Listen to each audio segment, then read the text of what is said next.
복 있는 사람은 누구냐? 바로 악인의 꾀 오만한 자의 자리 또 죄인의 길에 서지 아니하는 사람이라고 그래요. 약간 서리적인 표현인데 반대입니다. 원어에 보면 아실의 하이시라고 나와요. 복 있는 사람이 어떤 사람이냐?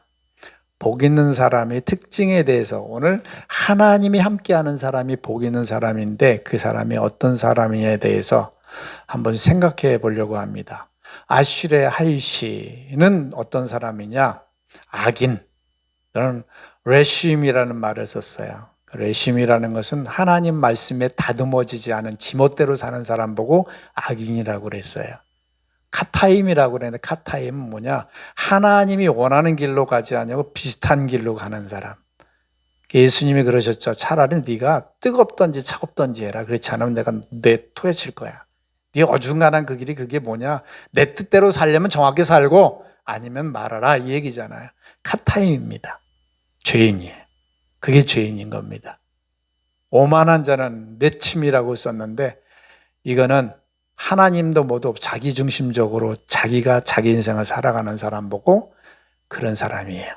악인, 죄인, 오만한 자는 어떤 사람이냐? 한마디로 말해서 하나님이 없다는 세상 사람들과 같은 삶을 살지 않는 사람이 복 있는 사람이다. 세상 사람들과 같은 요소가 없는 사람들이 복 있는 사람이다. 그 사람들에게 하나님이 함께 하신다. 이 말입니다. 이 사무엘상에는 두 가지 인물이 오버랩이 됩니다. 한 가지는 누구냐 하면 이스라엘 초대왕이 누구죠? 사울. 그는 이스라엘 백성 누가 봐도 왕감이었어요. 기골이 장대하고 모든 게 뛰어났습니다. 와, 왕이다. 사무엘 선지자도 그를 한눈에 반해가지고 그를 기름을 붓지 않습니까? 그러나 그가 자기 중심적으로 살다가 하나님이 없이 자기 뜻대로 살다가 버림을 받습니다. 그러자 하나님께서 대타로 이대왕 다윗에게 기름을 붓고 다윗을 일으킵니다. 그런데 자 보세요. 오버랩 된다고 그랬잖아요. 사울 왕은 하나님이 떠나가자 악신이 들어와서 사울 왕을 괴롭힙니다. 인생이 엉망이 돼버리고 어두워져 버립니다. 결국 망해버려요. 근데 다윗에게는 하나님이 함께 하시니까 어디 가든지 무엇을 하든지 형통합니다. 일이 되는 거예요. 안 되는 사람은요, 뭔가 해가지고 뭔가 이 개도 닭도 해가지고 키워먹고 잡아먹을 만하면 얘가 나가버리는 거예요. 잘 되려고 그러는 사람은 그냥 가는데 똥개가 어떤 이웃집 개를 데리고 와버려. 이게 저절로 잘 되는 일이거든요. 복이 있는 사람은 틀려요. 그래서 두 사람이 오버랩 된다는 것은 하나는 하나님이 떠난 사람은 망해가는 인생을 살아가고 하나님이 함께하는 다윗은 승하는 인생을 살더라. 지난주에도 말씀을 드렸잖아요. 기독교가 거쳐간 경로마다 다 부강하고 잘 살게 되는 거예요. 오늘 지난주 그 얘기를 못했는데 김관열 씨 계셔서 못했어요. 자, 복음이 둥그런데 이 유럽부터 시작을 해서 유럽부터 잘 살기 시작하잖아요. 만약에 복음이 소아시아에서 이 아시아 쪽으로 돌았다면 어떻게 됐을까요? 아시아가 더 잘 살았을 거예요. 아시아 쪽은 불교 국가예요. 불교들 국가. 어떤 종교를 비판하려고 그러는 거 아니에요. 하나님의 복음이 들어가는 거, 하나님이 함께하는 나라일수록 그 경로마다 다 잘 된 거예요. 다 기적이 일어나는 거예요. 사울은 왜 버림을 받았느냐? 하나님이 함께할 만한 그런 사람이 아니었어요. 여러분 이거 기억하셔야 됩니다. 우리 예수님께서 헤롯 왕이 살아계실 동안은 유대 지방으로 안 찾아가. 이스라엘 지방으로 안 가요. 헤롯이 죽은 후에서야 들어갑니다. 우리 속에 내 중심이 살아있고 하나님이 기뻐하지 않는 요소가 있을 때까지는 하나님은 문 밖에 계시거나 멀리 떠나 계십니다. 피난 가 계셔요. 이 사울은 어떤 사람이었습니까? 하나님께서 이스라엘의 원수 아말렉을 씨도 없이 멸해라. 예, 알았습니다. 그래서 전쟁에 나가서 시도 없이 멸하다 보니까 좋은 것이 너무 많은 거야. 재물에 욕심이 들어갔어. 이런 걸 어떻게 죽여? 아가왕도 죽이라고 그랬는데 이 옛날에 왕을 사로잡으면 굉장한 영광이거든요. 가장 큰 전리품이거든요. 아가왕을 사로잡고 좋은 것을 하나님께 제사 지낸다는 핑계로다 살려갖고 데리고 오잖아요. 이게 카타임이에요. 명령을 준행하는데 비슷하게 하는 거예요. 정확하게 안 하고 내 중심적으로 해버리는 겁니다. 자기의 욕심으로 해버리는 겁니다. 우리는 하나님 앞에 신앙생활할 때 내 욕심이 들어간 신앙생활은 안 되는 거예요. 그거는 하나님이 함께 할 수 없는 겁니다. 예배를 드려도 내가 은혜가 돼야 되는데 이 하나님 앞에 예배 드리는 게 은혜 받기 위해서 그런 겁니까? 아니에요. 그건 부수적인 겁니다. 나는 하나님께 영광을 돌리는 목적이 우선이어야 되고 부스러기로 하나님께서 은혜 주시면 주시는 거고 안 주셔도 감사해야 되는 거예요. 내 중심적이야. 요번에 목사님이 죽 썼어. 아주 맛있게 썼어. 내 중심적인 거예요. 때로는 쓴소리가 들리고 재미가 없고 밋밋해도 그게 아닌 거예요. 자, 말씀을 봅시다. 시작. 오직 각 사람이 시험을 받는 것은 자기 욕심에 끌려 미혹됨이니 욕심이 잉태한 즉 죄를 낳고 죄가 장성한 즉 사망을 낳느니라. 사울 얘기예요. 자기 욕심에 들어가서 자기 중심적으로 살다 보니까 하나님이 버려버려. 사망인 거예요. 죽는 거예요. 우리가 하나님을 믿는데 가장 큰 장애가 뭐라고 생각하십니까? 육적인 욕심이에요. 그것은 창세기부터 그랬어. 보니까 보암직하고 먹음직하고 지혜롭게 할만하더라. 사단이 꼬이니까 그 육체적인 욕심으로 바라보이니까 그렇게 보이는 거예요. 육체적인 욕심이 우리 신앙생활하는데 가장 걸림돌이 될 것 같아. 나 중심적이고.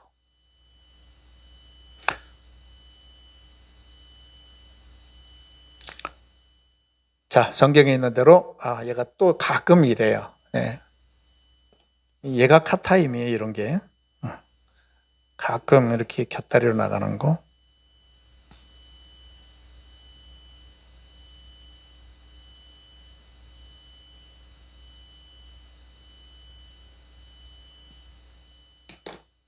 시작. 여호와의 영이 사울에게서 떠나고 여호와께서 부르시는 악령이 그를 번뇌케 한지라. 우리의 마음은 각축장입니다. 무슨 각축장이냐? 하나님의 성령이 오시기도 하고 사단이 오기도 하고 둘 중에 하나예요. 그래서 사도 바울이 이런 말을 했어요. 나 너무 피곤해 죽겠다. 내 마음에 두 영이 싸운다. 사단의 영과 성령이 싸운다. 너무 피곤한 거예요. 어떤 때는 성령의 지배를 받았고 그래 하나님에서 살아야지 하고 열심히 살다가 또 악령이 오면 또 갈등 속에 범민하다. 이게 자기는 공고한 사람이다. 오라 나는 공고한 사람이다. 이렇게 표현을 했어요. 하나님의 영이 떠나면 내가 살 것 같죠? 아닙니다. 처음에 인간의 하나님의 루아흐를 불어넣어서 하나님의 영이 있는 곳에 사단이 들어와서 장악한 뒤로 그때부터는 올라가 아니라 내려가는 삶을 살았거든요. 그럴 때 하나님의 영이 떠나면 사단이 들어오는 거예요. 하나님의 영이냐 사단이냐 둘 중에 하나예요. 아니야, 나는 내 마음에 사단 안 들어와. 내가 내 마음대로 살고 있는데 그 마음속에 사단이 들어간다니까. 그 마음을 누가 주느냐? 사단이 주는 거예요. 그렇다고 저희가 영지주의처럼 이원론을 얘기하는 건 아니에요. 여호와의 신이 떠나니까 악령이 지배를 해서 그를 끌고 가는 겁니다. 여기에 전기 딱 내리면 전기 나가면 어두워지는 것처럼 하나님의 은혜가 떠나면 우리의 심령이 어두워집니다. 돈을 많이 벌어도 이게 돈 버는 게 아니라 기쁨이 없어. 돈이 안 들어와도 하나님이 계시면 왜 이렇게 기쁘고 즐거운 거야? 왜 사람들이 사랑스러운 거야? 왜 하는 일마다 의욕적인 거야? 세상 살맛이 나. 근데 몸이 건강하고 돈이 많아도 오늘 가서 뭘 먹지, 뭘 즐기지 이래도 기쁨과 평안이 없는 거거든요. 하나님의 신이 떠나면 어두운 거라니까요. 사울이 그랬잖아요. 그래서 하나님께서는 우리의 심령이 하나님의 영을 모시지 않고 자기중심적이고 육체 중심적인 삶을 살면 하나님의 영은 함께하지 않습니다. 처음에 제목이 뭐라고요? 하나님이 함께하는 사람. 내 인생에 하나님이 함께하는 인생이 되기를 원해서는 어떤 인생이 되어야 되느냐? 하나님이 함께할 만한 사람이라 해야 되잖아요. 자, 이 말씀 시작. 여호와께서 가라사대 나의 신이 영원히 사람과 함께하지 아니하느니 이는 그들이 육체가 됨이라. 왜요? 하나님이 사람과 함께하지 않는데 이유는 그들이 육체로 전락해 버린다는 거예요. 원래 하나님의 호흡으로 영으로 살게 돼 있는데 육체로 전락해 버린 거예요.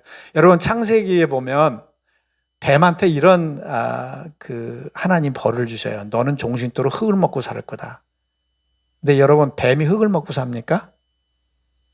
뱀이 흙을 먹고 살아요? 뭐 먹고 살아요? 이슬만 먹고 살아요? 참이슬 저런 주여.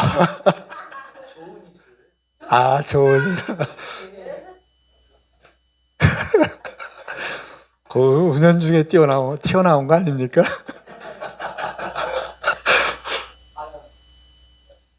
여러분, 뱀은 흙을 먹고 살지 않습니다. 근데 왜 하나님께서 종신토록 너는 종신토록이라는 원어 말을 해야 돼. 영원토록이라는 말이에요. 그게 무슨 말인지 아십니까? 뱀은 누구예요? 사단이잖아요. 사단은 뭐를 먹고 산다? 육을 먹고 사는 거예요. 육을 먹고 사는 거예요. 우리의 사람은 하나님으로부터 나온 영을 먹고 사는 거예요. 사단은 육을 먹고 사는 거예요. 그래서 사단이 계속 우리를 육적으로 꿰는 겁니다. 육적인 중심, 육적인 욕심, 이건 다 사단이 주는 거라니까. 하나님으로부터는 영이 아니라니까. 하나님은 반대로 자신으로부터 온 영이 우리 속에 있으면 우리와 함께 하는 거예요. 하나님으로부터 온 영이 아니라 사단의 육이 있으면 하나님은 떠나는 거예요. 그래서 내가 사람과 함께 하지 아니하리라. 육체가 되기 때문에. 다 육신적인 것은, 내가 신앙생활을 한다고 하면서 육신적인 삶을 사는 것은 사단에 아직 속는 거예요. 제가 어제 말씀을 준비하다 잠깐 유튜브를 봤는데 어떤 간증이 있었어요. 그분은 30년 가까이 예수님을 잘 믿었어요. 교회 장로도 했어요. 그리고 교회 건축도 하고 다 했어요. 근데 그분이 자기가 중한 병에 걸려가지고 죽었습니다. 죽어서 하나님이 지옥을 보여준 거예요. 깨어났어. 천국을 보여줬어. 깨어났어. 그때부터 자기가 얼마나 신앙생활을 진짜 못했는가를 깨달은 거예요. 뭐 다 알죠. 헌금 많이 냈죠. 뭐 교회 정치 빠삭하죠. 근데 하나님이 자기한테 없었다는 걸 그때서야 깨달은 거예요. 내가 비슷하게 신앙생활을 했구나. 양과 염소를 갈른다고 그랬잖아요. 갈른다는 건 뭐예요? 비슷한 게 있다라는 거예요. 가짜가 있다라는 거예요. 하나님이 심판날에 세상을 심판을 먼저 하는 게 아니라 성전을 먼저 심판한다고 그랬어요. 진짜냐 가짜냐 비스무리하게 있다는 거죠. 우리 속에 정말 하나님의 영이 있느냐, 내가 있어서 나 중심적으로 해야 하느냐, 정말 중요한 겁니다. 우리 하나님께서는 우리 마음 중심에 하나님이 계시기를 바라셔요.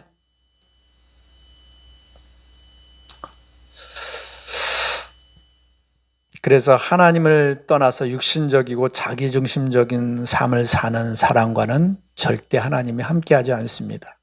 그런데 누구와 함께하느냐? 다윗을 한번 보겠습니다. 다윗을 보면 지금 있는 말씀 그대로예요. 시작. 하나님이여 내 마음이 확정되고 내 마음이 확정되었사오니 내가 노래하고 내가 찬송하리이다. 이 구절을 보면 내가 하나님께 대하여 마음이 확정되고 확정됐더니 내가 즐거워서 찬송이 나온다. 누구나 마음에 갈등이 있을 때는 어렵죠. 근데 갈등을 딱 잠재울 때를 마음이 딱 정해지면 그때부터 갈등이 없어져요. 우리가 다윗이 말한 것처럼 내 마음의 중심이 나 죽어도 하나님을 위해서 살 거야. 저는 그런 고백을 했습니다. 은혜 받고 하나님이 나를 지옥 보낸다 해도 나는 하나님 사랑할 거야. 이 고백이 나오더라고요. 이 고백 참 괜찮지 않아요? 하나님이 나를 지옥 보낸다 해도 나 하나님 사랑할 거야. 다윗이 그런 마음이었어요. 마음의 중심이 하나님 앞에 칵 서가지고 어떤 바람에도 흔들리지 않는 겁니다. 이런 사랑과 함께하는 줄 믿습니다. 회사를 운영해도 쟤를 딱 봐가지고 쟤는 언제 떠나도 떠날 놈이야. 일 안 맡겨요. 중한 일 안 맡깁니다. 믿을만해야 맡기는 겁니다. 하나님도 마찬가지예요. 하나님 앞에 신앙생활할 때 딱 볼 때 중심이 흔들리지 않는 그 사람에게 복을 주는 거예요.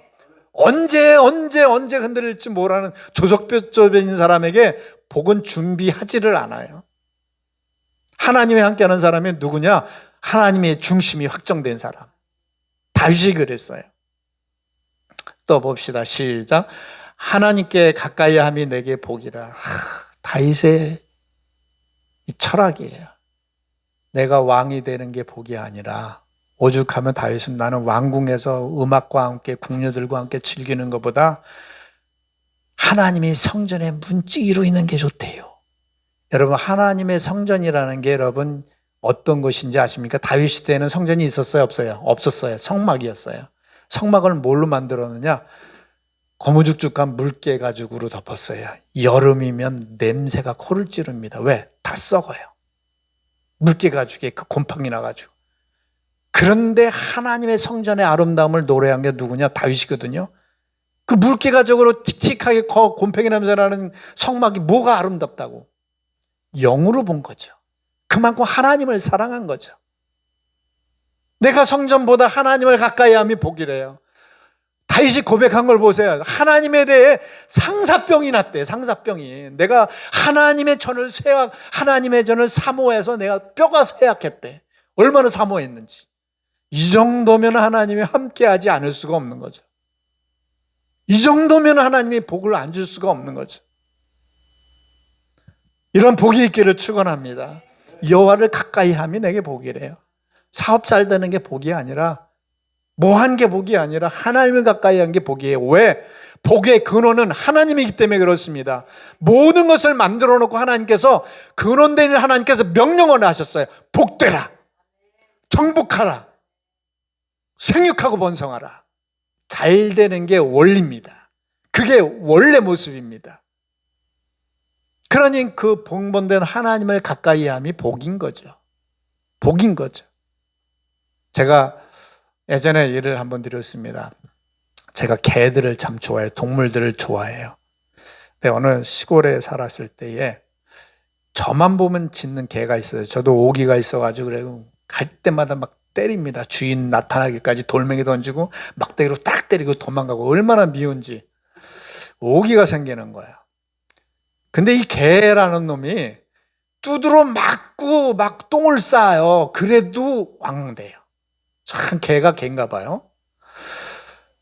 그래가지고 이제 어느 날은 도저히 얘 개 성격을 못 느끼겠어. 개 같은 성격을 절대 못 이기겠어. 걔 이거 작전을 바꿨어요. 은근히 갔다가 먹을 거를 쓱 던져줘요. 얘는 처음에 왕왕대다가 먹을 게 있잖아요. 그러다 제가 가게 되면 슬그머니 먹을 거에 가서 먹어요. 그렇게 몇 번 하고 났더니 이제는 짖는 게 아니라 뭐를 줄까를 기대를 하더라고요. 걔 나중에는 이제 어느 정도 친해져가지고 막대기에다가 그때 소세지를 구워가지고 딱 주는데 걔가 소세지를 먹으려고 왕 잡는 거예요. 그럼 저는 딱 피하죠. 또 이쪽으로 와서 피하면 또 먹으려면 또 피하죠. 근데 걔는 그 소세지만 따라다니는 거야. 좌로 우로 위로 아로. 피곤한 거지. 야. 아유 재밌어. 나중에 요즘에 어떻게 되냐면은 얘가 이제 머리를 쓰는 거야. 얘는 죽었다 깨어나도 얘를 따라다니면 안 되는 거로구나. 소세지를 먹을 수 없구나. 그때부터 어떻게 하냐면 얘가 소세지를 따라다니지 않고 가만히 나를 쳐다보는 거예요. 그러니까 이 소세지가 복이 아니라 저 사람 마음에 복이 있는 거로구나. 내가 줘야 주는 거로구나. 그걸 깨닫고 이때부터는 소세지를 따라가는 게 아니라 내 얼굴을 보고 꼬랑지를 흔들어댑니다. 네가 깨달았구나. 알았다. 얘다 먹어라. 그때부터는 아예 그런 장난을 놀지 않습니다. 우리 인생에 있어서 복이 누구냐? 하나님입니다. 복 주는 거 하나님이 근원이에요. 하나님 마음에 딱 들면은 돈 안 쫓아다녀도 되고, 건강 안 찾아도 다니고, 성공 안 찾아도 다니고, 하나님 보고 꼬리만 흔들어 그냥. 살랑살랑 흔들면 하나님 네가 이제 깨달았구나 하고 장난 안 놀고 주지 않겠습니까? 하나님의 복이에요. 하나님을 가까이 함이 내게 복이라. 그래서 다윗은 이 세상을 사랑한 게 아니라 인생의 가장 지고한 복이 하나님이라는 걸 알고 하나님 중심적으로만 살았어요. 그래서 어디를 가든지 무엇을 하든지 복을 받게 된 거야. 그래서 그가 그랬잖아요. 내가 겁도 없이 성벽을 뛰어넘나이다. 여러분 그 격벽대전 같은 영화 보셨잖아요. 그 성벽으로 올라갈 때 얼마나 많은 사람들이 죽어요. 올라가면서 활 쏘대지, 뜨거운 물 부어대지, 돌멩이 위에서 쳐대지, 다 올라갔다 싶으면 사다리 휙 넘겨가지고 다 잡아뜨려지, 못 올라오게 하지. 근데 다윗은 내가 여호와를 의지하고 성을 뛰어넘나이다. 적군을 적중에 막 뛰어다닌대요. 하나님이 그에게 복이라는 걸 알기 때문에 그렇습니다. 그래서 우리도 하나님 중심적인 삶을 산 다윗처럼 그런 삶을 살 때에 하나님이 우리와 함께함을 믿어야 될 것입니다. 갈라디아서 시작. 내가 그리스도와 함께 십자가에 못 박혔나니 그런즉 이제는 내가 산 것 아니요 내 안에 그리스도께서 사신 것이라. 우리가 자식을 낳고 보면 이렇게 사랑스러운지요. 내 핏줄, 내 DNA가 있기 때문에 그렇다고 그러지 않습니까? 마찬가지예요. 우리 속에 사단이 들어있는 게 아니라 하나님이 들어있으면 하나님이 스바냐서 3장 14절에 말씀하신 대로 기쁨을 이기지 못하는 거예요. 아유 내 자식, 저 속에 내가 들어있네. 내 DNA가 들어있네. 그러잖아요. 이제는 내가 산 것 아니요 내 속에 그리스도께서 살아계시니까 하나님이 함께 안 할 수가 없다는 것이죠. 이러한 복이 있기 바랍니다. 내 안에 내 중심이 있고 사단의 중심이 있다면 하나님은 떠나 계시는 거예요. 피난가 있는 거죠.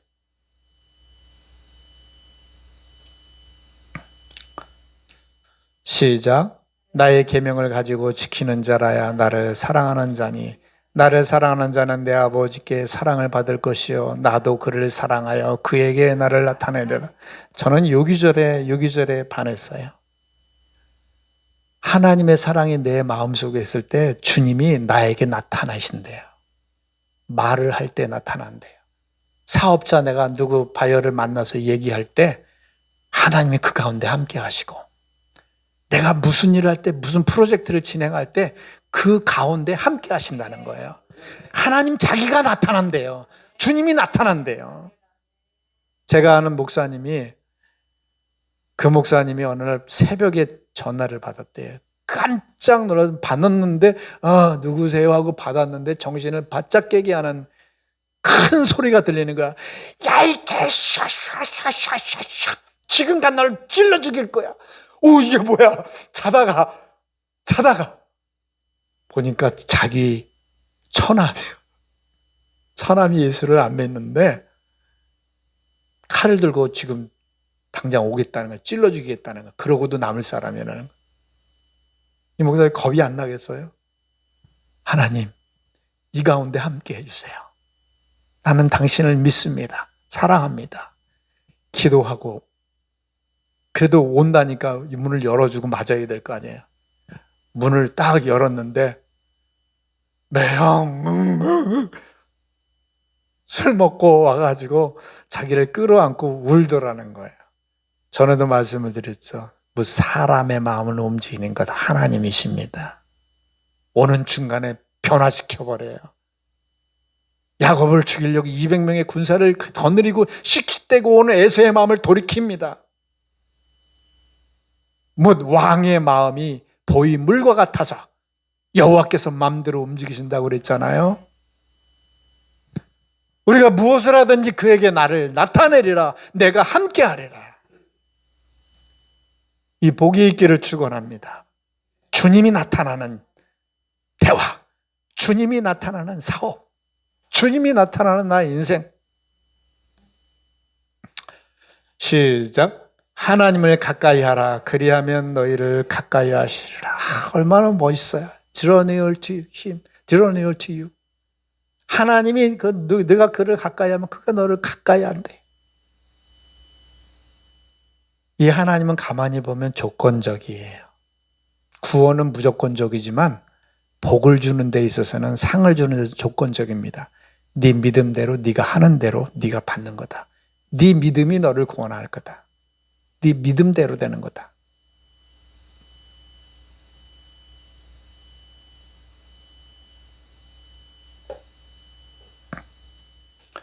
시작. 만군의 하나님 여호와께서 함께 계시니 다윗이 점점 강성하여 가니라. 이런 복이 있기 바랍니다. 무엇을 하든지 무슨 말을 하든지 무슨 일을 진행하든지 하나님께서 함께 하시면 정정 강성하여 가더라. 할렐루야. 내 인생에 하는 모든 일 가운데 하나님이 함께하는 사람 되기 바랍니다. 하나님 어디 있어? 내가 하는 일에 하나님을 찾아봐야 돼요. 사도 바울이 이런 말을 했어요. 너희 가운데 그리스도의 영이 있는지 없는지 확증해봐라. 없으면 넌 버려온 거야. 넌 뒤진 거야. 내 삶 가운데서 하나님이 지금 함께 하시나 함께 하지 않느냐, 이거 점검해 봐야 할 줄 압니다. 하나님 함께 하는 줄 아는데 안 있다면 나는 그거 어리석은 일이잖아요. 하나님이 함께 하실 때 강성한 역사가, 성공하는 역사가, 저절로 되는 역사가 일어날 것입니다. 오늘 제목을 꼭 기억하십시오. 하나님이 함께하는 사람.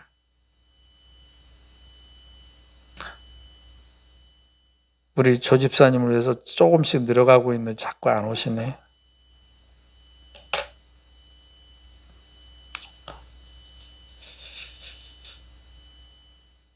그 다음에 누구와 함께 하시느냐?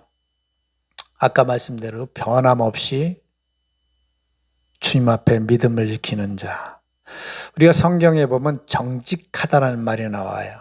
정직하다라는 말. 다윗 보고 정직하다라고 그래요. 아, 다윗은 거짓말을 안 했구나. 욥 보고도 정직하다는 말을 해요. 아, 욥은 거짓말을 안 하는 사람이었구나. 이 얘기가 아닙니다. 성경에 나오는 정직은 go straight. 삐뚤지 않고 그대로 가는 거예요. 시종이 같이 간다는 얘기입니다. 거짓말 한다는 얘기가 아니라 곧게 간다는 거예요. 정직. 다윗이 왜 사랑을 받았느냐? 어떤 환난이 와도 어떤 위급한 상황 가운데서도 그는 하나님께 한 믿음을 곧바로 지켰어요. 우리 요셉을 압니다. 요셉도 하나님의 꿈을 가지고 살았는데 형들이 자기를 미워하기 시작했어요. 심지어는 노예로 팔려가서 열심히 했더니 또 거기서 누명을 쓰고 감옥에 가게 되죠. 감옥에서 열심히 했더니 꿈을 풀어줬더니 꿈 풀어준 사람이 자기를 배신을 하죠. 이런 아주 눈물겹고 비참한 과정을 거치게 됩니다. 근데 한 가지 요셉이나 다윗이나 공통점이 있었는데 어떤 환경과 조건 속에서도 하나님께 대한 믿음을 흐트러 버리지 않습니다. 우리가 욥을 봐요. 욥이 잘 살았는데 이런 말을 합니다. 성경 말씀에 한번 봅시다. 시작. 여호와께서 사단에게 이르시되 내가 내 종 욥을 주의하여 보았느냐. 그와 같이 온전하고 정직하여 하나님을 경외함을 악에서 떠나는 자는 세상에 없느니라. 거짓말 안 했다는 뜻이 아니에요. 곱게 갔다는 뜻이에요. 욥은 동방에서 가장 부자라고 소개를 합니다. 근데 그에 대한 특징을 소개를 하는데 이런 말을 해요. 너무 부자니까 매일 잔치를 하는데 돌아가면서 오는 첫째 집에서 둘째 집에서 셋째 집에서 매일 잔치를 하는데 잔치가 끝나면 욥이 하는 일이 하나 있어요. 그게 뭔가? 제사를 지내는 일이에요. 무슨 제사를 지내느냐? 내 자녀들이 혹시 잔치에 유락한 그 분위기 때문에 범죄하여 하나님을 잃어버리지 않았을까? 그거 두려워가지고 한 명씩 데려다가 번제를 드렸다고 그랬어요. 얼마나 성실합니까? 그래서 사단이 이런 말을 해요. 에이, 하나님이 복 주니까 그렇게 하나님을 잘 섬기죠. 이거 하나님 그럼 어떡하라고? 한번 병을 줘보세요. 재물을 다 뺏어가 보세요. 하루아침에 재산을 다 가져가잖아요. 뿐만 아니라 10자녀들 한 번에 다 죽이잖아, 하루아침에. 뿐만 아니라 자기 머리끝부터 발끝까지 병이 들게 하잖아요. 아내까지 떠나가잖아요.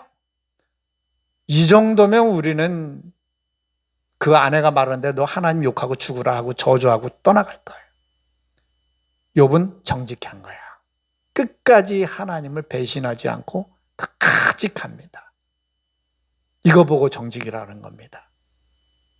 하나님이 누구와 함께 하시느냐? 어떤 일이 있어도 변함없이 정직한 사람. 이런 사람이 되기를 바랍니다.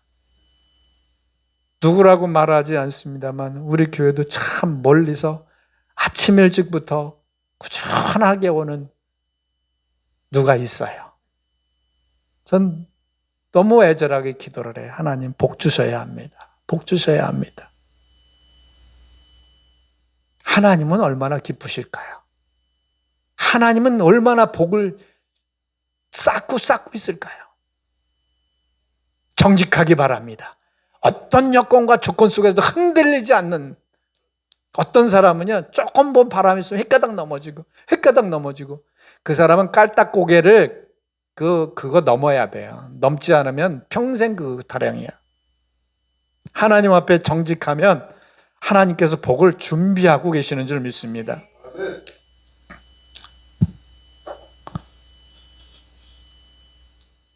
시작. 내가 항상 주와 함께하니 주께서 내 오른손을 붙드셨나이다. 내가 항상 주님 안에 거하고 주님과 함께 있으니 무엇을 하든 주님께서 나를 붙드셨대요. 이런 복이 누구에게 있겠습니까? 마지막으로 누구와 함께 하느냐? 하나님 품 안에 늘 거하는 사람과 함께 합니다. 내가 필요할 때는 세상으로 나갔다가 참이슬 마셨다가 필요할 때는 교회 와서 또 하나님 앞에 두 손 모으고 조용히 기도했다가 이게 아니라 늘 하나님 품 안에 거하는 그 사람을 하나님께서 함께 하시는 것입니다. 시작. 요셉이 이끌려 애굽에 내려가며 바로의 신하 시위대장 애굽 사람 보디발이 그를 그리로 데려간 이스마엘 사람의 손에서 요셉을 산이라. 여호와께서 요셉과 함께 하심으로 그가 형통한 자가 되어 그의 주인 애굽 사람이 집에 있으니 그의 주인이 여호와께서 그와 함께 하심을 보며 또 여호와께서 그의 범사에 형통하심을 보았더라. 어디 가서 종으로 가든지 거지로 있든지 왕으로 있든지 상관없이 하나님께서 함께 하시면 그 나름대로 형통한 줄 믿습니다. 왕이 되어 있으면 왕으로 형통할 것이요, 거지가 되어 있으면 여기에 보면 노예로 있으면 노예로 형통할 것이요, 어떤 상황이든지 하나님의 형통이 있는 것입니다. 하나님을 떠나지 않는 사람들. 미국의 16대 대통령 누군지 아세요? 오케이. 네. 이름 적어놔요, 치부책에.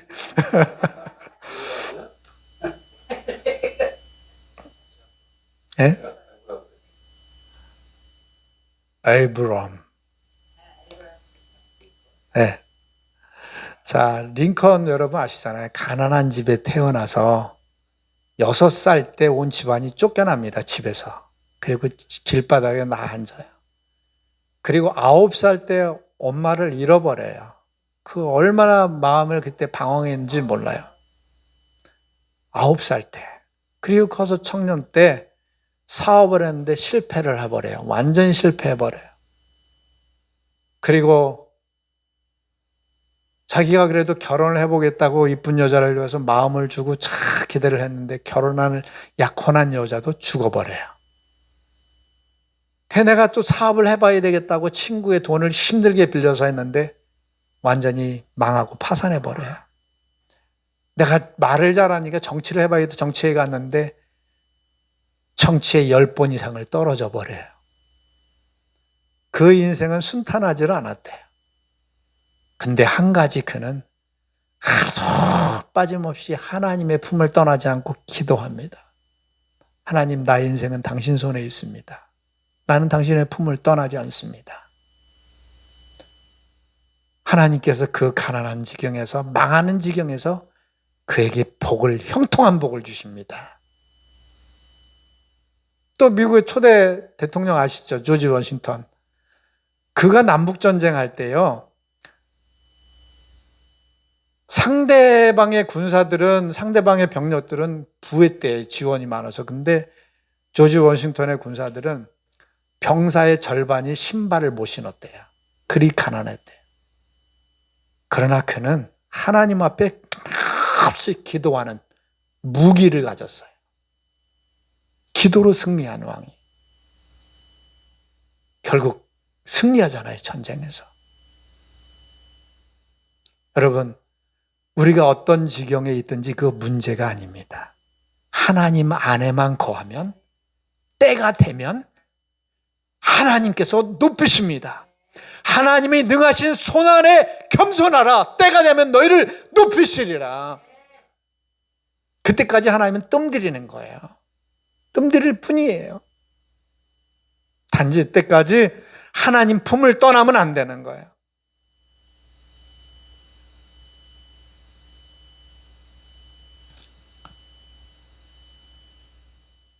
제가 종종 그런 예를 들어요. 우리가 하나님의 복을 받으려면, 하나님의 응답을 받으려면 하나님이 응답하시는 장소에 있어야 된다. 제가 어렸을 때 밤 줍는 예를 들었죠. 어렸을 때 밤을 이렇게 하루아침에 나가면 이렇게, 옛날에는 다 이런 벨트가 없었잖아요. 허리띠라고 그랬잖아요. 허리띠를 질끈 매고, 이제 설교 다시 시작해야겠다. 집사님 얼른 오십시오. 이제 시작할 겁니다. 고생하셨습니다. 수고하셨습니다.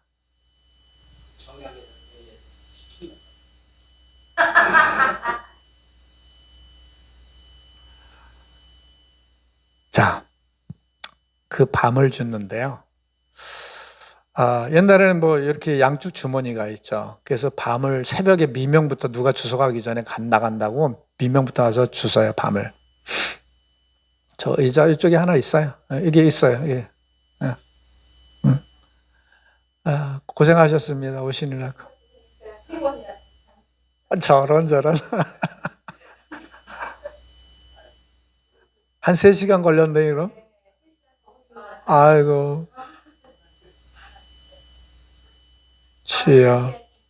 3시간이면 대전서 오셨네. 3시간 동안.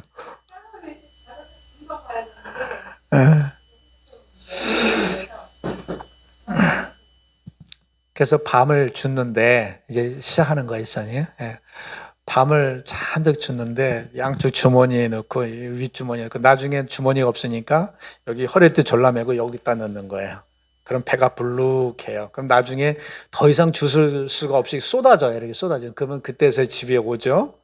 그런 집에 오면 저희 집에 이제 부엌이 있고, 안방이 있고, 건너방이 있고, 안방, 건너방 사이에 마루가 있었는데, 마루에 올라가가지고, 이제 이렇게 높이 들고, 엄마, 나 밤 주워 왔어. 그래갖고 일부러 높이 떨어뜨리면 엄마가 뭐라 하냐면, 엄마, 내 자식 많이 주웠네. 그 소리 듣고 싶어서 이렇게 해가지고 떨어뜨리는 거예요. 그렇게 한 가을에 주스면 몇 말씩 돼요. 밤이 몇 말씩 돼. 그런 밤을 줬던 기억이 나요. 근데 밤을 뭐 냇물에도 떨어지고 뭐 수풀에도 떨어지고 바위에도 떨어지고 많이 떨어지잖아요. 열심히 줬다 보면은 밤이 없어. 이 밤이 이제 다 주워갔나 누가? 막 이렇게 주잖아요. 헤매잖아요. 그냥 나중에 딱 위를 보면 없을 만한 거야. 밤나무 가지가 드리워진 범주를 벗어난 거야. 저만큼 밤나무 가지가 있는데 여기에 밤이 있을 리가 있어? 나는 밤 주는 욕심에서 열심히 다녔는데 가지 범위를 벗어난 거예요.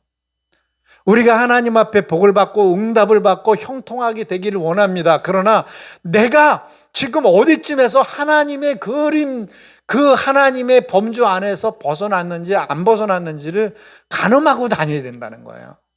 떨어지면은 죽을 때까지 헤매도 없는 거죠. 내가 지금 말하는 것이, 내가 사는 모습이, 지금 행하고 있는 모습이, 살아가고 있는 이 모습이 하나님의 기쁘심 안에, 그 범주에, 그 에리어 안에 포함되어 있느냐 안 되어 있느냐, 이게 중요하다는 거예요. 하는 게 중요한 게 아닌 거예요.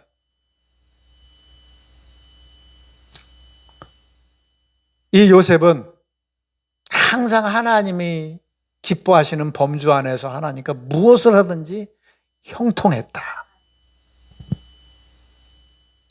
시작. 나는 포도나무여 너희는 가지라. 그가 내 안에 내가 그 안에 거하면 사람이 열매를 많이 맺나니 나를 떠나서는 너희가 또 할 수 없습니다. 가지가 포도나무에서 나오면 말라 비틀어 죽는 것뿐이죠. 열매는커녕 너희가 나를 떠나서는 아무것도 할 수 없다. 기억하시기 바랍니다. 내가 행하는 프로젝트에 하나님이 빠져 있다면 난 아무것도 할 수 없는 거예요. 내가 하는 말에, 누구를 만나서 하는 이 어떤 대시에 하나님이 함께하지 아니하시면, 그가 나타내지 아니하시면 나의 노력은, 여호와께서 함께하지 아니하시면 파수꾼의 지킴이 허사라고 그랬잖아요.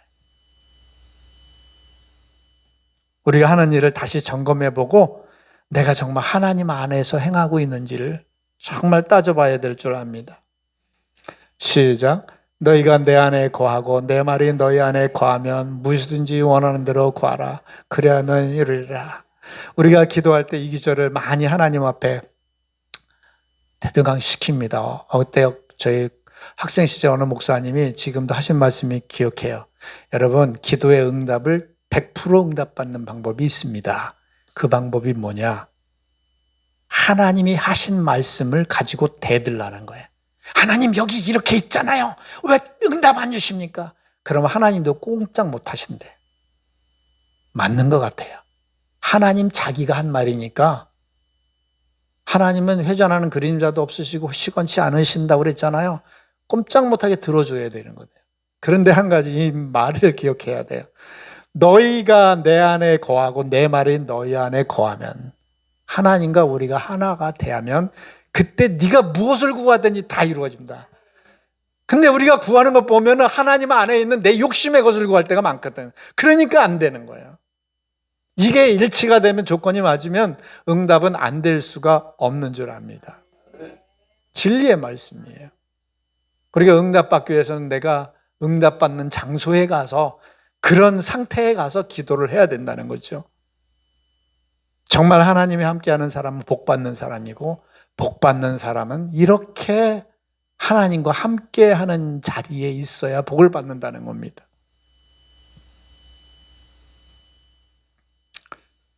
시작. 볼지어다 내가 문 밖에 서서 두드리노니 누구든지 내 음성을 듣고 문을 열면 내가 그에게로 들어가 그로 더불어 먹고 그는 나로 더불어 먹으리라. 지금 볼지어다 내가 문 밖에 서서 두드린대요. 지금도 우리 주님은 우리 마음의 문을 놓고 하시는 줄 압니다. 우리는 세상잠에 취하고 있지만 주님은 계속 놓고 하는 거예요. 내 음성을 듣고 문을 열면은 주님이 들어와서 그는 나로 더불어 먹고 나는 그로 더불어 먹으리라. 이게 무슨 말입니까? 무슨 말이에요? 함께 산다는 거잖아요. 함께 산다는 거잖아요. 한 가지 예를 들게요. 어떤 청년이 있어요. 어떤 아이가 있어요. 근데 어떤 사고로 인해서 하루아침에 엄마 아빠를 잃어버렸어요. 이 아이는 초등학생 정도 됩니다. 그래가지고 친척은 아무도 없어. 그래서 막 슬픔에 울고 있을 때에 편지 하나가 옵니다. 편지의 내용이 이렇습니다. 얘야 울지 마라. 나는 네 삼촌이다. 먼 나라에서 사업하느라고 있다. 내가 너를 위해서 내 생을 책임져 주마 하면서 매달 통장으로 돈을 보내줍니다. 용돈도 보내줍니다. 그래서 이 아이는 혼자서 그 삼촌이 보내주는 통장에 돈을 찾아다가 생활을 합니다. 그런 생활을 하고 있었어요. 그럴 때 어느 날 삼촌이 또 편지가 옵니다. 이제는 내가 여기에 모든 사업을 정리하고 가서 너와 함께 살겠다. 삼촌이 왔어요. 자, 이 상황을 보면 삼촌이 오기 전에는 푼돈을 찾으러 은행에 가서 찾아 쓰는 거예요. 아, 오늘 얼마 필요하지? 얼마 필요하지? 이게 우리가 하나님 앞에 기도하는 삶입니다. 근데 정말 진짜 삶이 뭔지 아십니까? 하나님이 우리와 함께 거하는 거예요. 함께 사는 거예요. 삼촌이 오면 통장에 찾으러 갈 필요도 없어. 푼돈 가지러 갈 필요도 없어. 밥 먹으면서 평상시에 얘기하면서 그분을 누리는 겁니다. 바로 그거예요. 나는 그로 더불어 먹고 그는 나로 더불어 먹으리라. 내가 네 속에 들어가서 너와 함께 살게. 내가 속으로 느끼기만 해도 주님이 느껴주시고 피로를 느끼기만 해도 주님은 피로를 느끼시는 거예요. 이 삶이 축복이 있기를 바랍니다. 단지 우리에게 달려있는 거예요. 네가 마음의 문을 여느냐 안 여느냐, 네가 사단에게 마음의 문을 여느냐, 육의 마음을 여느냐, 세상의 마음을 여느냐, 내 목소리의 마음의 문을 여느냐, 이거에 따라 틀려 하나님이 내 속에 들어와서 복의 근원으로 있느냐.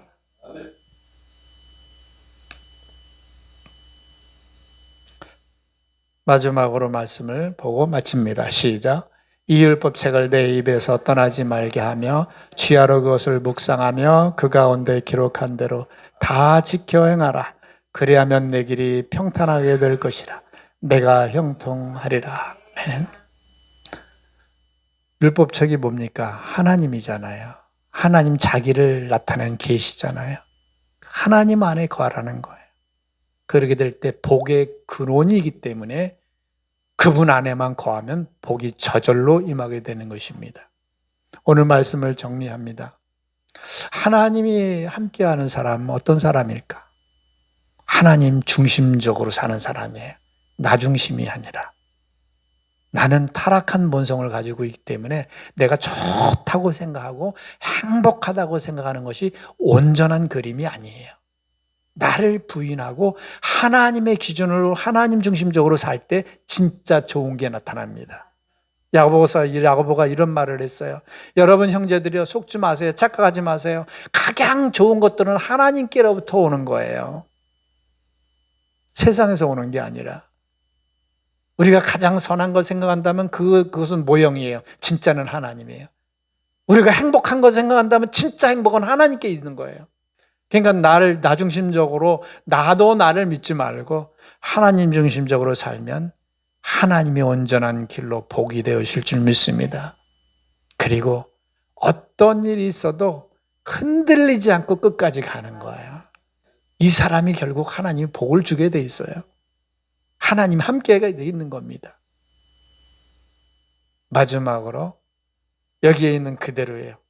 하나님 안에 거하는 거예요. 항상 나를 체크하는 거예요. 오늘 내가 하나님 안에 있을까? 오늘 나의 삶은 하나님 안에 있었을까? 지금 저 사람하고 얘기하는 중에 내가 하나님 안에서 대화하는 걸까? 내가 지금 사업을 하는데 진짜 하나님이 정말 이 자리에 함께 내 속에서 말을 하고 우리와 이 자리에 함께 하시고 이런 걸까? 체크하세요. 체크하고 하고 있다면 나는 쎄빠지게 고생을 하고 밤을 줍는 노력을 해도 하나님이 없는 걸, 난 지금 벗어났는 걸, 이런 어리석음이 없기를 바랍니다. 기도합시다.